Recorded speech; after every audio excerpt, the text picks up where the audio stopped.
कहानी की शुरुआत 1986 में एडिलेड अपने माता पिता के साथ सांता क्रूज में छुट्टियां मना रही थी। जब उसके पिता किसी खेल में व्यस्त होती है तब एडिलेड भटक जाती है। बाइबल के उद्धरण के साथ एक बोर्ड पकड़े हुए एक आदमी से बचने के बाद एडिलेड कुछ अंधेरी सीढ़ियों से नीचे उतरती है और समुद्र तट पर पहुंचती है, जहां उसे एक तूफान आता हुआ दिखाई देता है। फिर उसकी नजर आइनो के एक परित्यक्त फन हाउस पर पड़ती है और वह अंदर चली जाती है। वह इधर उधर भटकती है और खेल के नकली उल्लू को देखकर चौंक जाती है। अचानक बिजली चली जाती है और एडिलेड गलती से एक आईने से टकरा जाती है। वह बाहर निकलने के लिए सीटी बजाना शुरू कर देती है और उसे आश्चर्य होता है कि कोई सीटी बजाता है। उस पल एडिलेड दूसरे आईने से टकराती है, लेकिन जब वह पलटती है तो उसका प्रतिबिंब नहीं टकराता।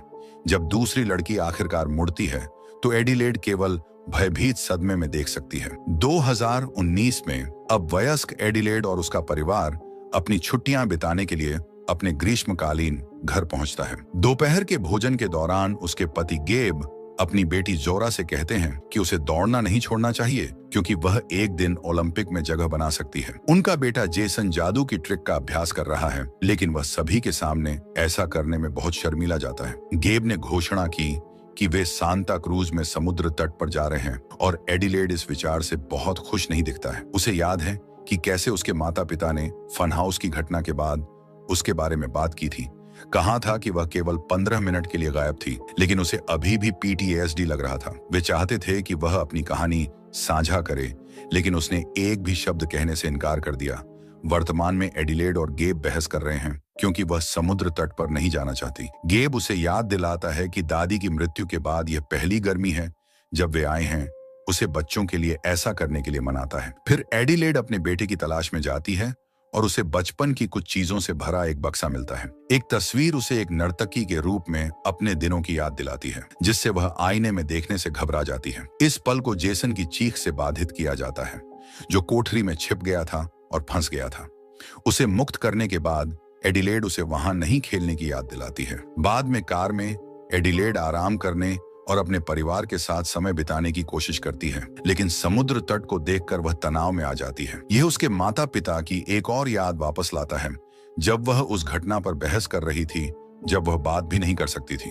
जब वह एम्बुलेंस की आवाज सुनती है और पैरामेडिक्स को एक मृत व्यक्ति को ले जाते हुए देखती है, तो वह इससे बाहर आती है। एडिलेड उसे कार्निवल से बाइबल साइन वाले लड़के के रूप में पहचानती है। समुद्र तट पर वे टाइलर के साथ घूमते हैं। हालांकि एडिलेड को किट्टी बहुत पसंद नहीं है और वह उसके साथ रहती है क्योंकि उनके पति दोस्त हैं। जोरा को भी किट्टी की बेटियां पसंद नहीं हैं, वे मतलबी हैं। किट्टी बात करना चाहती है, लेकिन एडिलेड उसे बताती है कि उसके लिए बात करना मुश्किल है। इतने सारे शोरगुल करने वाले लोगों से घिरे होने के कारण एडिलेड फिर से घबरा जाती है और वह तब तक ध्यान नहीं दे पाती जब तक कि वह लगभग फ्रिस्बी से नहीं टकरा जाती। इस बीच जेसन बाथरूम से बाहर आता है और एक आदमी को एक लंबा ट्रेंच कोट पहने देखता है, जिसकी उंगलियों से खून टपक रहा है। उस समय एडिलेड देखती है कि उसका बेटा गायब है और वह घबरा जाती है, लेकिन जेसन वापस आता है और बताता है कि वह बस बाथरूम गया था। उस रात एडिलेड जेसन को बिस्तर पर लिटा रही थी जब उसे उसकी नवीनतम ड्राइंग मिली, जिसमें खून बह रहा आदमी दिखाया गया था। बाद में एडिलेड गेब से कहती है कि वह जाना चाहती है, क्योंकि यह जगह उसे ऐसा महसूस कराती है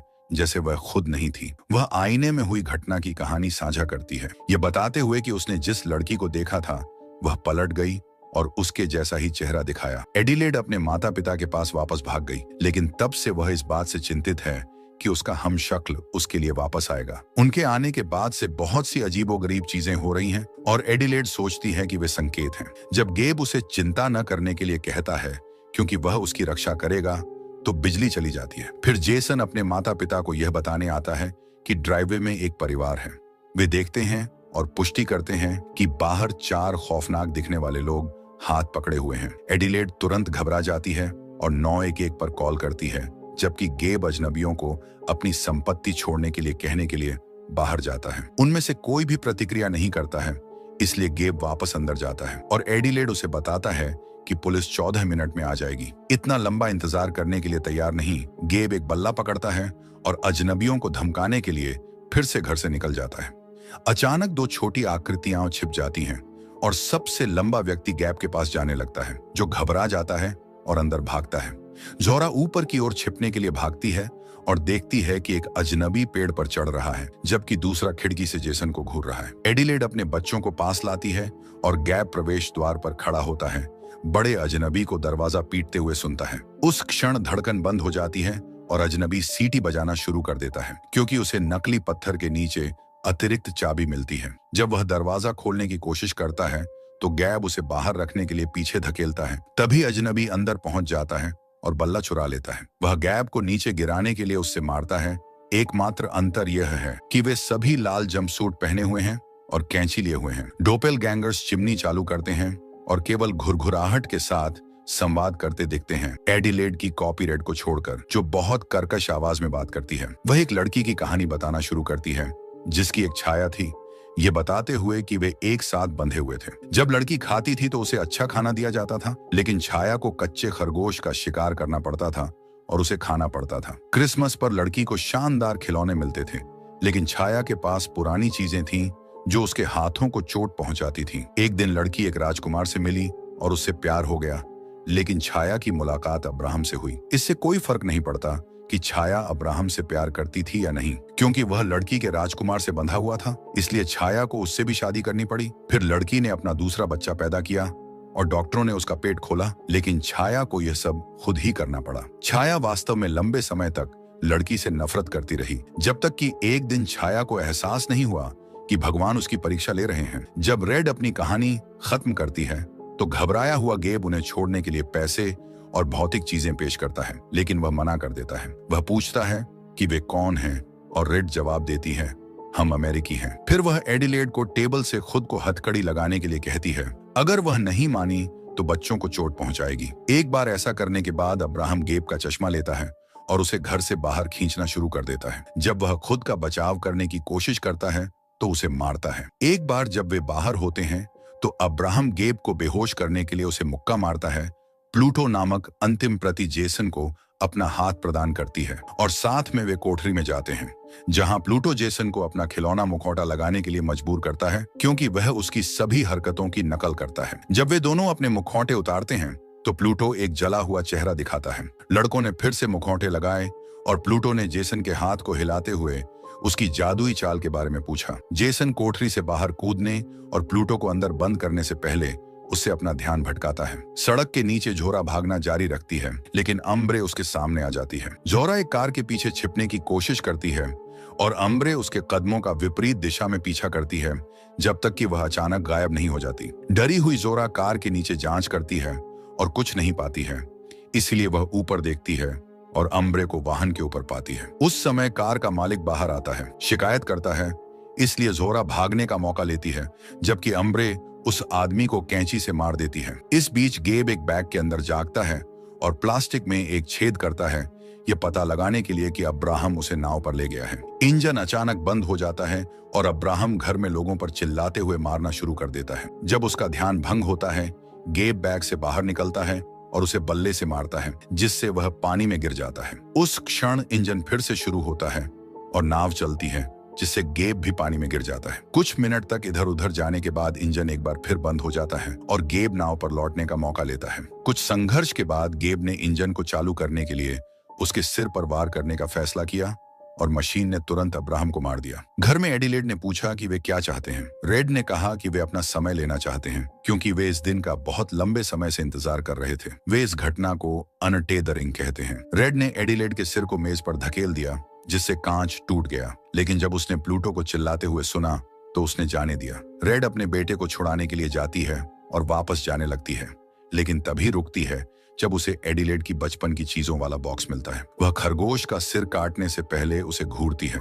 लिविंग रूम में एडिलेड हथकड़ी हटाने की कोशिश करती है, लेकिन कोई फायदा नहीं होता। फिर वह एक फायर पोकर पकड़ने के लिए अपने पैरों को फैलाती है और इसका इस्तेमाल करके मेज को तोड़ देती है। आखिरकार खुद को मुक्त कर लेती है। पोकर को हथियार के रूप में रखते हुए एडिलेड घर की तलाशी लेती है और जेसन को ढूंढती है। प्लूटो उनके पीछे आ रहा है, इसलिए एडिलेड उसका रास्ता रोकने के लिए फर्नीचर धकेलना शुरू कर देती है। फिर वह और जेसन बाहर भागते हैं, जहां वे जोरा से फिर मिलते हैं। साथ में वे घाट की ओर दौड़ते हैं और गैब के साथ नाव पर चढ़ जाते हैं, जो अपने परिवार को भगा देता है, जबकि डोपेलगैंगर दूर से देखते रहते हैं। इस बीच किट्टी को लगता है कि उसने अपने घर के बाहर कुछ सुना है और अपने पति जोश को जांच करने के लिए भेजती है। जोश कहता है कि उसने किसी को देखा है, लेकिन वह बताता है कि वह मजाक कर रहा है। जब उनकी जुड़वां बेटियां ये पूछने के लिए बाहर आती हैं कि क्या हो रहा है, तो डोपेलगैंगरों का एक और सेट दिखाई देता है। उनके चेहरे किट्टी के परिवार से मिलते जब नकली जोश खुलता है।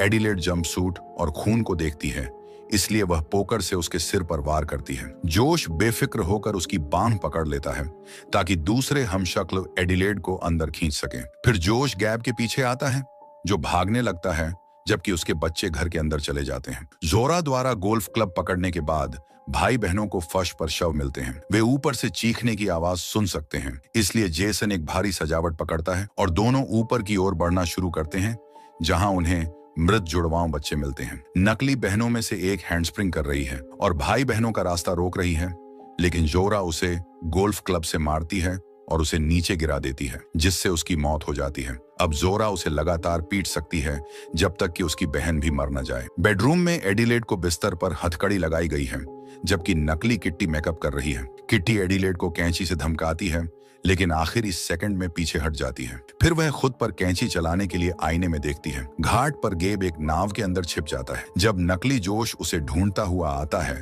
तो गेब उसे मारने के लिए उसके चेहरे पर एक फ्लेयर दागता है। गोली की आवाज सुनकर किट्टी खिड़की से देखती है और अपना मुंह हिलाती है, जैसे कि चिल्ला रही हो और फिर हंस रही हो, लेकिन कोई आवाज नहीं निकलती। जोरा आती है और उसे आश्चर्यचकित करके हमला करने की कोशिश करती है। हालांकि किट्टी पलट जाती है और उसे बिस्तर पर धकेल देती है। जब किट्टी उसे कैंची से मारने वाली होती है, तो जेसन उसे नीचे गिराने के लिए पीछे से वार करता है। इसके बाद पूरा परिवार लिविंग रूम में फिर से इकट्ठा होता है और एडिलेड पुलिस को फोन करने की कोशिश करती है, लेकिन कोई फोन नहीं उठाता। वे समाचार देखते हैं और पाते हैं कि लाल जंपसूट पहने हुए हमशक्ल पूरे देश में दिखाई दे रहे हैं और अपने मिलते जुलते चेहरे वाले व्यक्ति को कैंची से मार रहे हैं। कुछ लोग दावा करते हैं कि वे सीवर से निकले हैं। अब हम शक्ल सड़क पर हाथ पकड़कर मानव श्रृंखला बना रहे हैं। गेब सोचता है कि वे किट्टी के घर में सुरक्षित हैं, लेकिन एडिलेड उससे तब तक बहस करती है जब तक वह उसे यह नहीं समझा देती कि देश छोड़ देना बेहतर है। बच्चे और गेब बाहर चले जाते हैं, जबकि एडिलेड कार की चाबियां ढूंढती है। कमरे में कुछ अजीब देखती है। वह पेन लेने के लिए दौड़ती है और किट्टी पर पेन से वार करने के लिए समय रहते पलट जाती है। फिर औरतें लड़ने लगती हैं और एडिलेड को फर्श पर कुछ कैंची मिलती है, इसलिए वह उनका इस्तेमाल किट्टी को चाकू मारने और उसे हमेशा के लिए मार डालने के लिए करती है। उसी समय जेसन अपनी मां की तलाश में अंदर आता है और उसे किट्टी को मारते हुए देखता है। इसके बाद वे बाहर भागते हैं और पूरा परिवार कार में बैठ जाता है, लेकिन सड़क के बीच में अम्ब्रे को पाता है। जोरा उसे कुचलने के लिए कार स्टार्ट करती है, लेकिन अम्ब्रे कूद जाती है और उसके ऊपर गिर जाती है। वह खिड़कियों पर कैंची से मारना शुरू कर देती है, इसलिए जोरा थोड़ी देर के लिए गति बढ़ा देती है और फिर अचानक कार रोक देती है, जिससे अम्ब्रे जंगल में उड़ जाती है। एडिलेड यह जांचने जाती है कि क्या वह वास्तव में मर चुकी है और अम्ब्रे को कुछ शाखाओं पर अटका हुआ पाती है, लेकिन वह अभी भी जीवित है। उसका चेहरा उसे जोरा की बहुत याद दिलाता है, इसलिए एडिलेड अपने परिवार के पास वापस चली जाती है और अम्ब्रे को धीरे धीरे अकेले मरने के लिए छोड़ देती है। सुबह परिवार शहर पहुंचता है और अपनी असली कार को आग की लपटों में जलता हुआ पाता है और पास में प्लूटो खड़ा होता है। एडिलेड उसके पास नम्रता से जाती है, लेकिन जेसन को पता चलता है कि यह एक जाल है और परिवार तुरंत कार छोड़ देता है। वाहन में ईंधन की एक लाइन जा रही है और प्लूटो इसे आग लगाने के लिए तैयार हो जाता है। हालांकि जेसन को नकल करने वाली हरकतें याद आ जाती हैं और वह प्लूटो को भी ऐसा करने के लिए मजबूर करने के लिए पीछे की ओर चलना शुरू कर देता है। जब प्लूटो जलती हुई कार की लपटों में गिर जाता है, तो रेड इस मौके का फायदा उठाकर जेसन का अपहरण कर लेता है। एडिलेड हताश होकर उन्हें ढूंढती है और समुद्र तट पर पहुंचती है, जहां और भी हमशक्ल हाथ पकड़े हुए हैं। वह दर्पण वाले फन हाउस में प्रवेश करती है और उस उल्लू को नष्ट कर देती है जिसने उसे बचपन में डरा दिया था। फिर उसे पीछे एक दरवाजा मिलता है और वह उसे खोलती है, जिससे एक खरगोश भाग सकता है। एडिलेड मशीनरी रूम से होकर नीचे की ओर जाती है। कुछ दरवाजों से गुजरने के बाद वह एक एस्केलेटर पर चढ़ती है, जो उसे खरगोशों से भरी एक भूमिगत सुरंग में ले जाती है। यहाँ नीचे दर्जनों दरवाजे हैं और एडिलेड एक एक करके जांचती है, जब तक कि वह रेड को पिंजरों से भरी एक कक्षा में बोर्ड पर हाथ पकड़े हुए लोगों का चित्र बनाते हुए नहीं पाती। रेड बताती है कि यह जगह इंसानों ने बनाई थी और वे शरीर की प्रतियां बनाने में सक्षम थे, लेकिन उनकी आत्माओं की नहीं। यहाँ केवल एक आत्मा है जो दो लोगों द्वारा साझा की जाती है। ये प्रतियां टेथर्ड हैं और इनका उपयोग कठपुतलियों की तरह ऊपर वालों को नियंत्रित करने के लिए किया जाता था। अंततः टेथर्ड को छोड़ दिया गया और वे यहाँ पागल हो गए और केवल खरगोशों को खाकर जीवित रहने की कोशिश कर रहे थे। हालांकि रेड अलग थी, इसलिए जब एडिलेड कार्निवल में आई तो रेड उसे सांत्वना देने के लिए सुरंग से बाहर निकल गया। अगले वर्षों के दौरान जब एडिलेड ने बैले का अभ्यास करना शुरू किया तो रेड ने अपने जीवन में विश्वास पाने के लिए नृत्य से प्रेरणा ली। उसने एक योजना बनाना शुरू कर दिया ताकि सभी टेथर्ड लोग भी अंततः सतह पर आ सकें। बैले चालों का उपयोग करते हुए रेड कमरे में घूमती है और एडिलेड द्वारा धकेली गई मेज को रोकती है और फिर कैंची से उसके हाथ पर वार करती है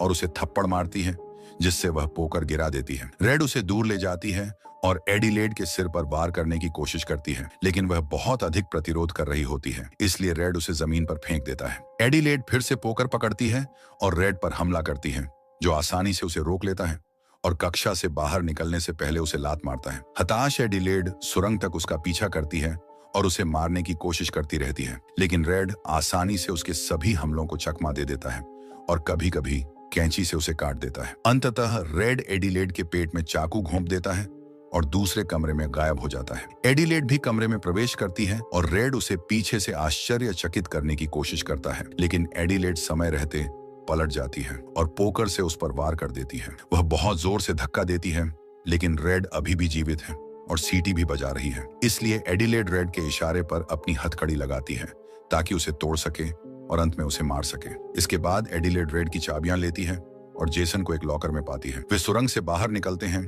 और एम्बुलेंस के अंदर भागने के लिए अपने परिवार से मिलते हैं। जैसे ही एडिलेड गाड़ी चलाकर दूर जाती है, उसे घटना विस्तार से याद आने लगती है। पता चलता है कि नकली एडिलेड बच्चे ने असली लड़की का गला घोंटकर उसे मार डाला, फिर उसे बिस्तर पर हथकड़ी लगाने के लिए सुरंग में ले गया। असली लड़की के कपड़े लेने के बाद वह हमशक्ल बाहर गया और एडिलेड की जिंदगी पर कब्जा कर लिया। यही कारण है कि घटना के बाद वह बोल नहीं पाई और उसे फिर से सीखना पड़ा, और यही कारण है कि रेड एकमात्र ऐसा हमशक्ल था जो बोल पाया। सतर्क जेसन अपनी मां को संदेह से देखता है, लेकिन एडिलेड बस मुस्कुराती है। इस बीच देश भर के सभी हमशक्ल एक बड़ी लाइन में हाथ पकड़कर खड़े होते हैं। इसी के बीच कहानी यहीं पर खत्म होती है।